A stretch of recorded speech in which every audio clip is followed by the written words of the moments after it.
Good morning, folks. Instructor Gaynor here. We're going to be doing what I'm going to call Consequentialism Notes Part 2. This is the second part of our lectures on consequentialism with a focus on Act Utilitarianism. Before we continue with today's part of the lecture, I just wanted to make sure I reiterated a couple of things that you'll want to keep in mind.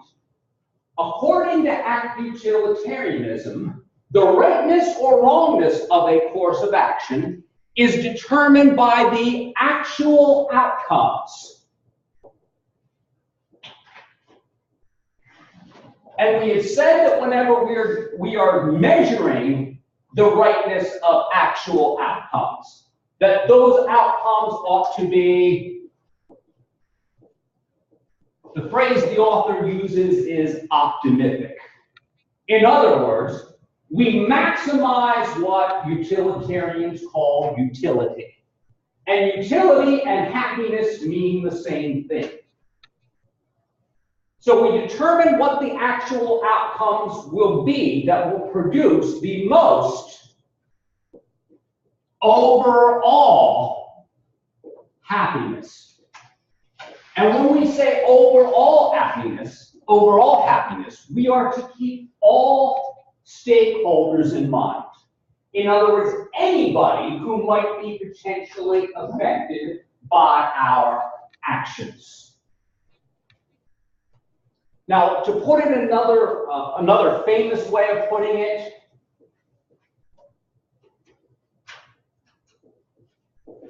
if you hear people framing rightness and wrongness in terms of this phrase, the greater good, this is utilitarian kind of thinking.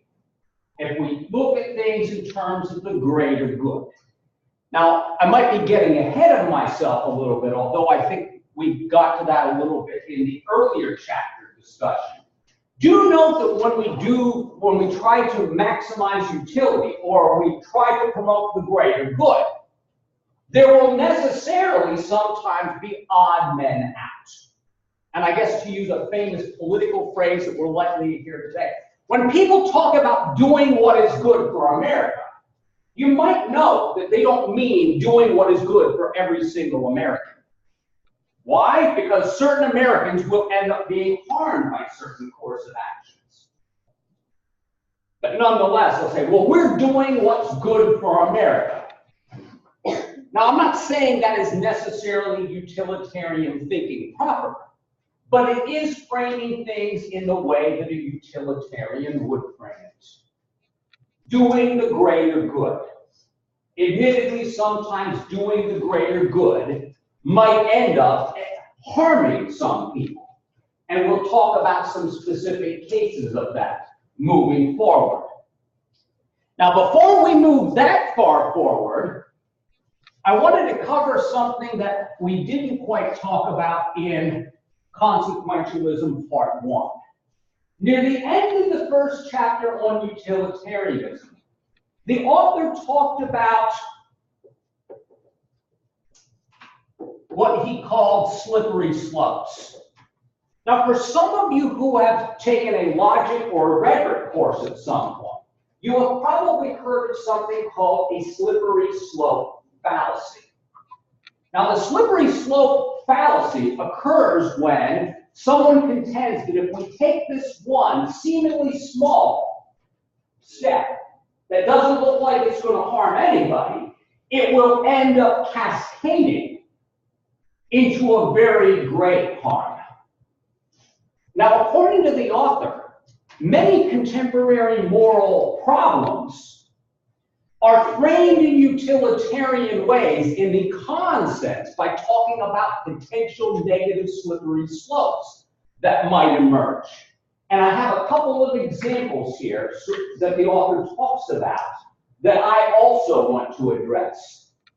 People who are against genetic modification of plants might tend to argue about how doing a little bit of genetic modification of plants in order to give tomatoes longer shelf lives and things of this nature, or to create strains of rice that grow better and also have more nutritional value, They will contend that if we start to do any of this stuff, that in the end it will cause greater harm in the long run. Now that is sort of a utilitarian slippery slope argument related to genetic modification. Now, just to give this a little bit better coverage, many utilitarians will actually argue for genetic modification too, particularly when it comes to things like therapeutic genetic modification, which is not discussed in the textbook. Something like going into somebody's genetic code, finding out if they have any genetic disorders before they are born, and fixing the genetic disorders in vitro. Ergo, staving off long-term harm. Now, the only reason why I mention this is to make it a little more nuanced and to let you know that not all utilitarians will necessarily be on the same page in their calculation about what will do the greater good or what will do the least harm. Now, another argument that the author talks about as a sort of utilitarian slippery slope might be the person who says, we need paternalistic drug laws because if we decriminalize those negative kinds of drugs that do harm, what we'll end up with is cascading addiction. And that would cause worse social harm. Therefore, we need these paternalistic drug laws on the books. Because if we don't, massive addiction and these other things will take place. Now, finally, the author also mentions voluntary active euthanasia. Now, one of the moral problems that we will be looking at in the moral problems section of our course will actually address voluntary active euthanasia. Now, just to give a little précis on this, euthanasia literally translates from the Greek as an easy death. Now, voluntary active euthanasia would mean that a person who is terminally ill, because he has the right to his own body, ought to be able to decide if he wants to have his or her life terminated. And of course, the argument is, if a person whose life is doing no good to herself, who is suffering greatly, and will cause more burdens for herself as well as other people, wouldn't in the long run it be greater for the overall happiness to allow such people to voluntarily end their lives? Well, that's actually one rights-based and quasi-utilitarian argument for voluntary euthanasia. But in this section, the author is talking about the utilitarian slippery slope against it, which runs something like this. If we allow this law to pass, allowing a right to die, pretty soon you'll be having what?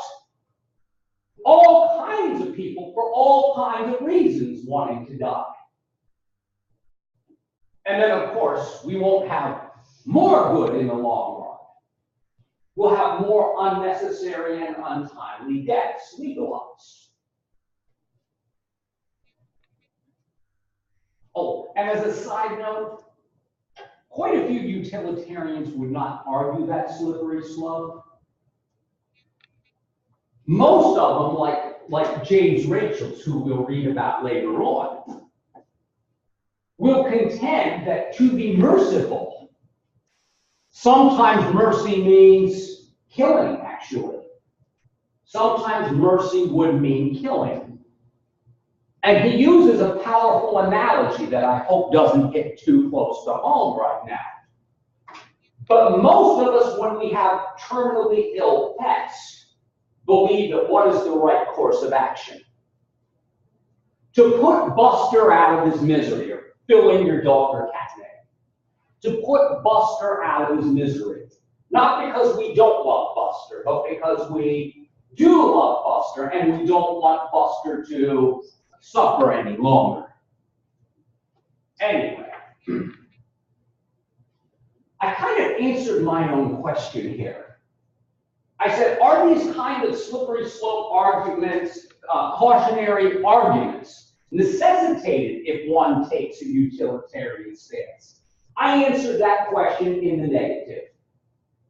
I said, no, there are plenty of utilitarians who would not argue those slippery slopes. In fact, as a matter of fact, many utilitarians would argue in favor of voluntary active euthanasia as a policy that would do less overall harm. Many would argue that if we had less permissive, or rather, if we had more permissive drug laws, that in the end we might not want. Yeah, whenever we make things look taboo, we actually give a lot of people a lust for things. Oh, that's a bad thing. I want to try it. Now, one thing I want to highlight here, which I think I implicitly already did, you'll notice it is very difficult to measure the long-term consequences of a short-term action. And I guess that kind of segues into my next argumentative point here. The author next talks about utilitarianism's difficulties and challenges. I think in my notes that looks redundant, but I'm sorry about it. That's slapping new notes together at 6 a.m. Sincere apologies. Anyway, I'll fix that when I send that to you. Now, one of the first things the author talks about is the difficulty of measuring well-being. And I was just alluding to that a moment ago. Now, what the author's talking about is the practical difficulty. What I mean by that is this. It is difficult to tell that if I take some action X right now, what is going to happen down the road? Because keep in mind, how far down the road ought we to be thinking to do a good, thorough utilitarian analysis? Yeah, we should be taking a long view. In other words, we shouldn't be just thinking a week or two out. We should actually be thinking this far out.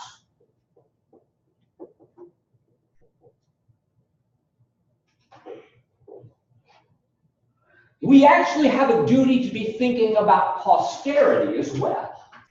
In other words, I shouldn't just be thinking about my children. I should also be thinking about my children's children and other people's children's children.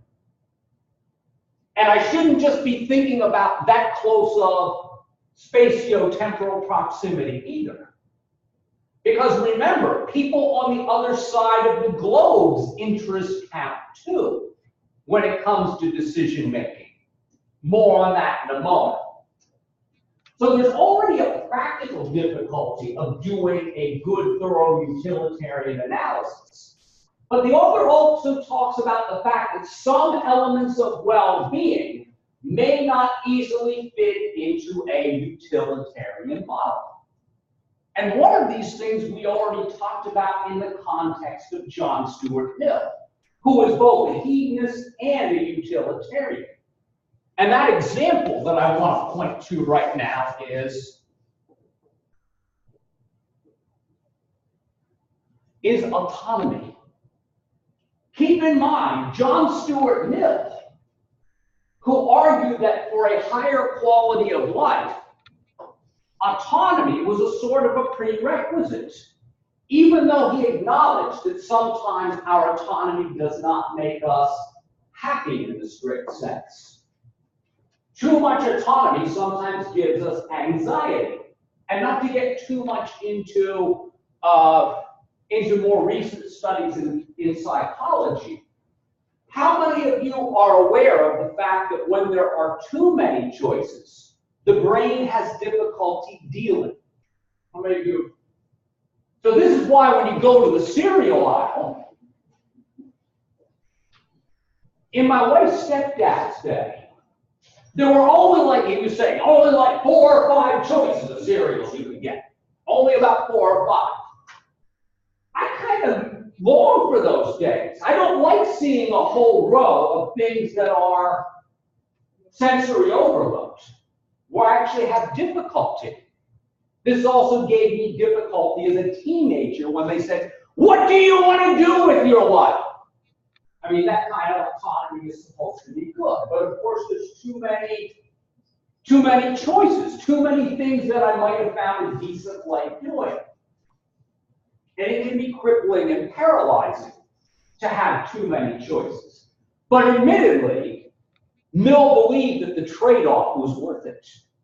Even though autonomy could sometimes bring some kind of psychological unease to us, he believed that it enhanced our overall quality of life, even if that's not easily measured in a banal hedonist sense. Now, one other thing that we're going to talk about is, as another difficulty down the road, is there are some people who think that the utilitarian approach to well-being doesn't really cover all the values that matter to us. And one of those things that we will talk about before we leave today is the fact that many of us think that justice matters too. It turns out that justice is not part of the utilitarian calculus. Because according to utilitarianism, the one thing that matters is the principle of utility, promoting overall well-being. Now, some critics of utilitarianism believe that there are more things that are valuable than just that. Anyway. Now, a couple of the other concerns of utilitarianism, and at least one of these you were asked to deal with in a homework question. Critics of utilitarianism contend that utilitarianism is far too demanding. Why? Now, from a deliberation stance, folks, we are asked to consider what taking a course of action will do in terms of overall well-being. And when we're thinking about overall well-being, we're not just supposed to think about ourselves, our next of kin, our city, our country. We're supposed to think about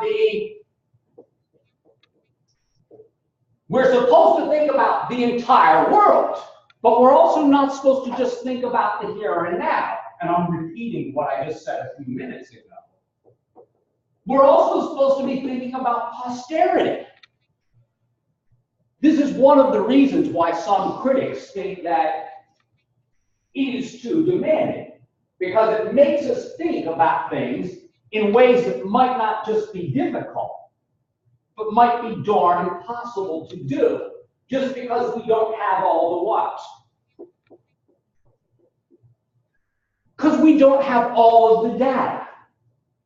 And in order to do an excellent utilitarian calculus, you would actually have to have as many of the data points and potential data points as possible. Now, it's also seen as highly demanding from a motivational stance. And folks, by the way, John Stuart Mill kind of dealt with this a bit. Remember that whenever I covered the main founder of utilitarianism, Jeremy Bentham, I had said that he began his arguments by accepting the possibility that psychological egoism just might be true. In other words, by nature, we may actually be self-interested. But he argues that in order to be effective at being self-interested, we have to become altruists. Now, utilitarianism contends that whenever I do a good utilitarian analysis, and I'm getting a little bit ahead of myself, but who shouldn't I really be thinking about? I shouldn't really be thinking about what is going to benefit me. I also shouldn't be thinking about, first and foremost, about my loved ones. In other words, the people that I care about. This is why some critics contend that from a motivational standpoint, utilitarianism may have difficulties. Because if Bentham is right, and if psychological egoism is right, the kind of selflessness that utilitarianism seems to demand of us is pretty darn difficult. Because it asks us not to put ourselves or our loved ones first. It asks us to look at overall well-being. Now, finally, highly demanding when it comes to action. Why? Because utilitarianism will sometimes demand that we be downright selfless. And here's an example that's not in the textbook, but it's one you've heard from me before.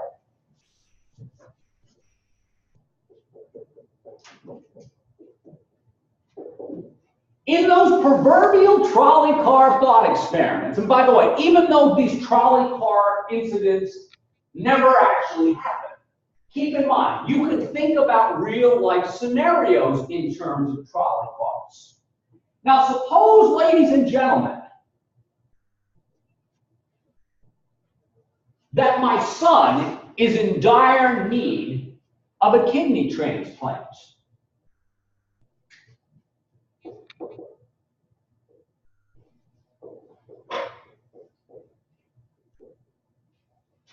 There are other people's children who are in just as much need of a kidney transplant as my child is. Should my child's interests count any more than anybody else's children? From a utilitarian standpoint, no. From a utilitarian standpoint, no. Now, I'm getting ahead of myself a little bit.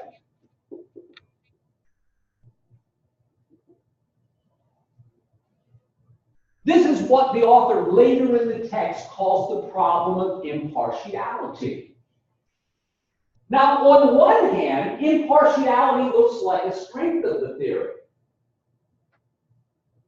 Why? Because most of us in 20th and 21st century Western civilization have been told that impartiality is a virtue because it takes our individual biases out of the equation.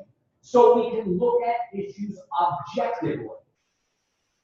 Bias is generally seen as a bad thing, and objectivity is generally seen as a good thing.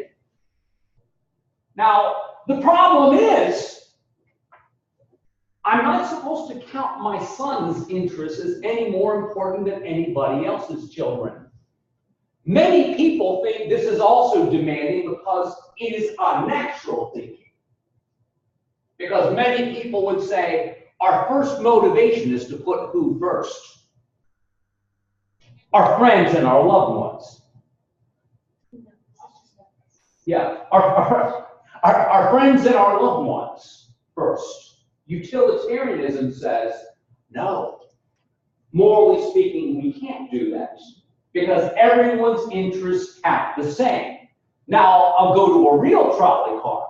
If indeed throwing the switch to save 10 innocent lives meant killing my own son, utilitarianism would say it's a no-brainer. The moral point of view would tell me to do what? Kill your loved one in order to save 10 other innocents. Which for most of us, that not only seems unnatural, but painful. And by the way, folks, many of you might already be thinking, I wouldn't expect somebody else to sacrifice their son to save 10 innocent people, if I were being honest with myself. Is it fair for anybody to expect that of me? This criticism will go by another name moving down the list. Now, next things next. The author notes some specific cases that show the difficulty of acting as a good utilitarian would. Guess what I just did? I've technically already gotten this conversation started. Now, one of the major ones that the author discusses in the text will be very similar to an argument, eerily similar to an argument that we'll see in the moral problem section of this course, the one by utilitarian Peter Singer, arguing for his solution to hunger and poverty in the world. I'll give you the quick scenario. I won't give you Singer's full argument, but I'll roughly give you the scenario. Peter Singer contends that the vast number of Americans who are middle income and above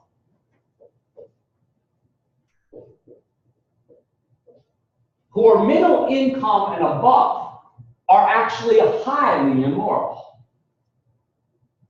And by the way, from what I've heard, I am middle income by American standards. In other words, I bring in more money than I need in order to live a decent life. Now, of course, the not so funny joke is, why don't I have any of it left? Well, it's because I have expenses to pay for. College for my daughter, my wife's jalopy wore out, so I got her something new and decent. Because I happen to think you can buy love to some extent. Yeah, I'm just being brutally honest there. When you buy nice things for people, they tend to get the impression, oh, this jackass might actually care about me. As opposed to the cheapskate that gets her the jalopy part 2 to drive to work, that kind of thing. But anyway, Peter Singer suggests that if you're making significantly more money than what we would describe as sustaining a decent standard of living, you're highly immoral if you're not doing what? Donating to reputable charities that would do things like curtail global hunger. UNICEF does a good job with these things. If I were to cut a check for $10,000 a year, and I could do it in increments, right? You wouldn't have to drop the check all at once. You could do it incrementally throughout the year. So it would be less what? Yeah, you'd notice it less, and when you notice it less, the pain of cutting a large check is less. That's why we do car payments and things of that nature, right? It's also probably because you don't have the money up front. But I'll leave that for now. But what Singer would argue is, if you are not donating significant amounts of money, you might be, from a utilitarian standpoint, a moral reprobate. Why? Because you can help and you're not helping. And remember, it is irrelevant whether or not you made them poor. It is irrelevant whether or not their lack of food is because of you and yours. The question is there pain and suffering in the world? According to utilitarianism, you have a duty to maximizing the overall welfare in as much as you are able to do so. So perhaps, he says, you go out to eat at least once a week.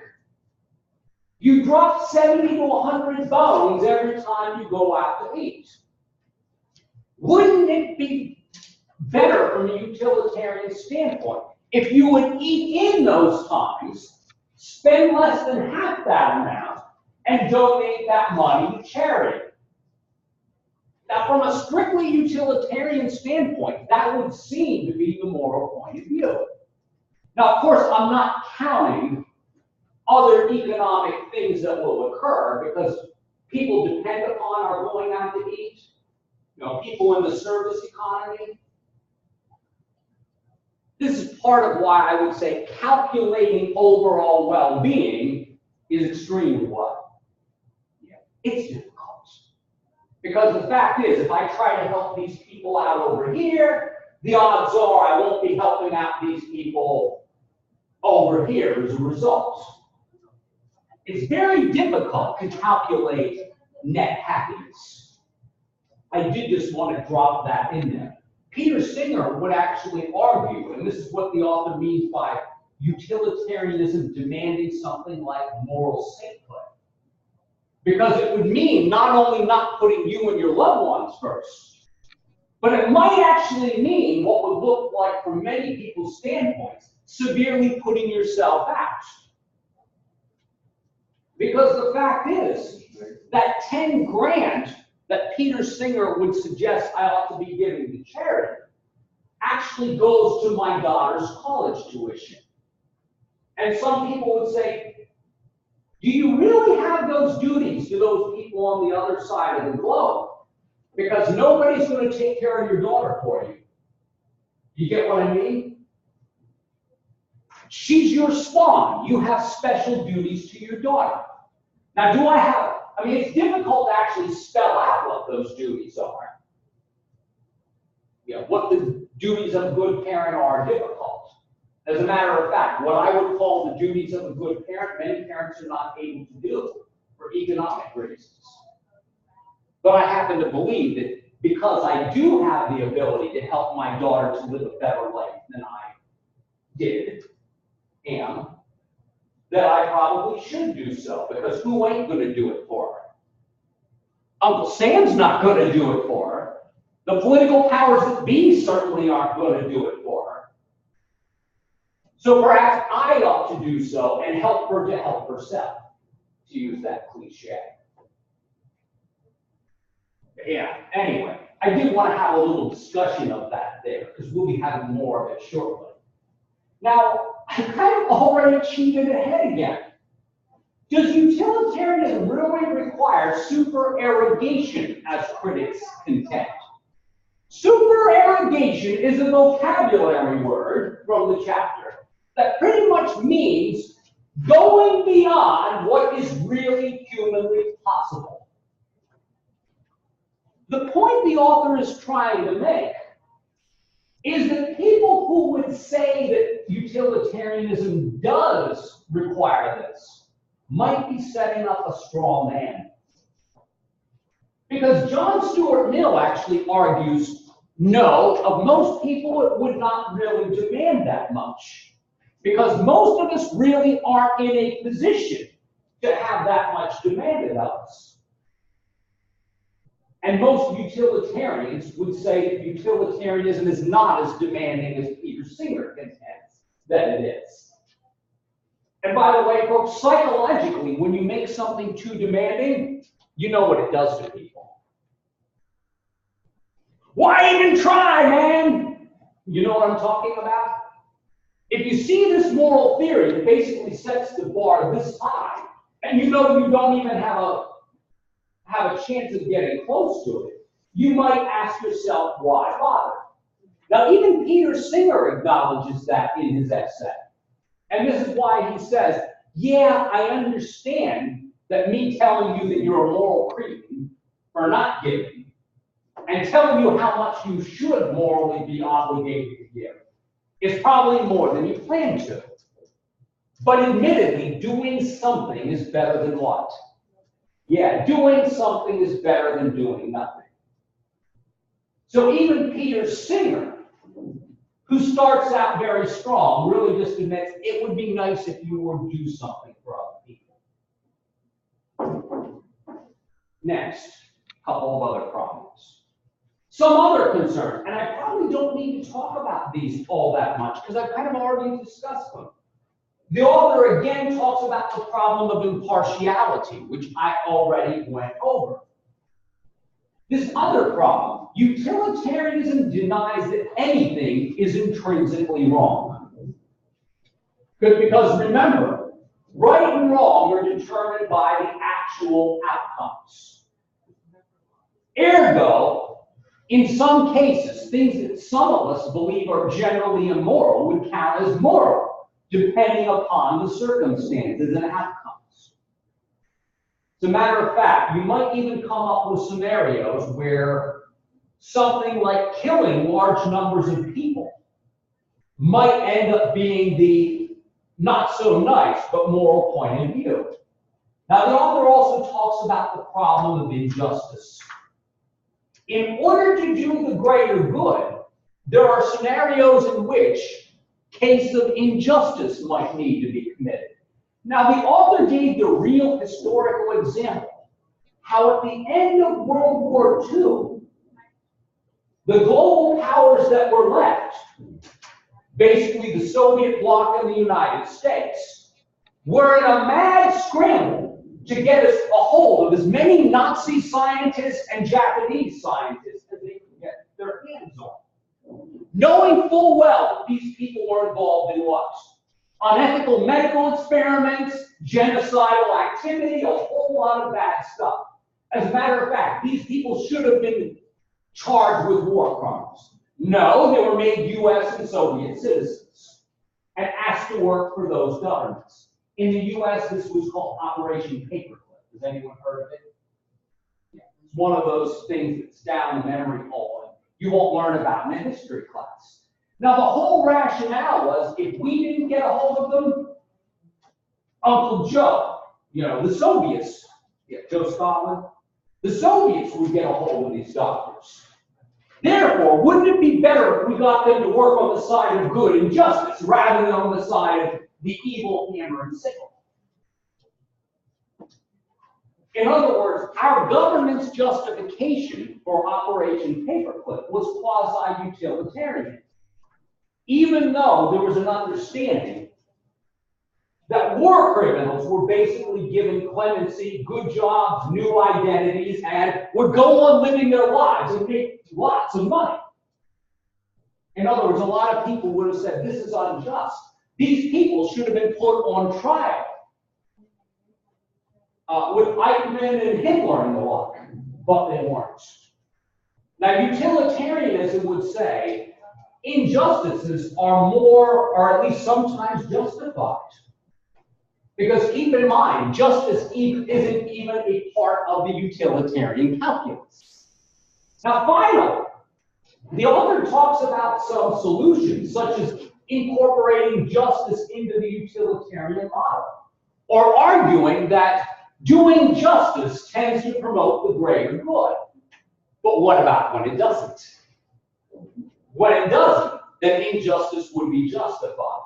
Now, this is why some consequentialists turn to a model of utilitarianism called rule utilitarianism. I just want to give you this side note, and the author quotes Australian utilitarian J.C.C. Smart. You don't have to know that name for the test. He equates rule utilitarianism with irrational rule worship. Well, why? Because utilitarianism is not about a set of rules that will tend to promote optimistic behavior. All utilitarianism needs is one rule, the principle of utility. Once you start to talk about things that will generally promote the greater good, you are diluting the actual character of utilitarianism and missing the point. Because according to utilitarianism, nothing is inherently right or inherently wrong. Right and wrong are determined by what will promote the greatest net good. Cheers.